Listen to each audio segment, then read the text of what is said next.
the sun that much, the solar flare had to release a colossal amount of energy. It turns out it's almost the same amount of energy as if you covered the entire landmass of the Earth with dynamite, about a yard thick, and set it all off at once.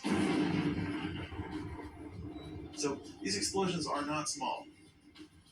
On the sun. Earthquakes aren't the only natural disasters with equivalents on the sun.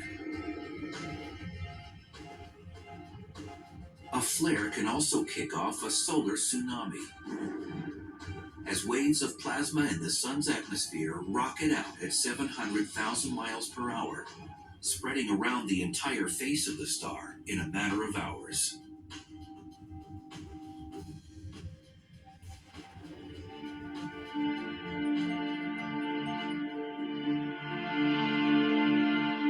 While sunquakes and solar tsunamis pose no danger to Earth, the violent action of a flare frequently triggers dangerous eruptions called coronal mass ejections, or CMEs. In a CME, energy from a flare flings a blob of highly charged radioactive plasma out of the solar atmosphere. Coronal mass ejections range in speeds, but they can occur as quick as 800, 900 miles per second, which is extremely fast, and they expel a massive amount of material.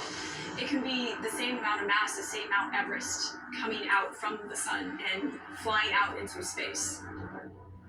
Where does this blob of superheated radioactive plasma go when it leaves the sun?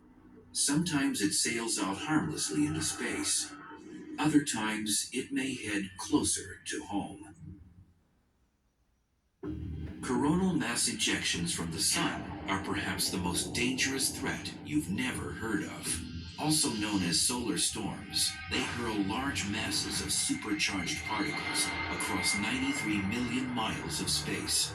Most take several days to travel from the sun to the Earth, but some rocket across the solar system at up to 6 million miles an hour, reaching our planet in less than 16 hours.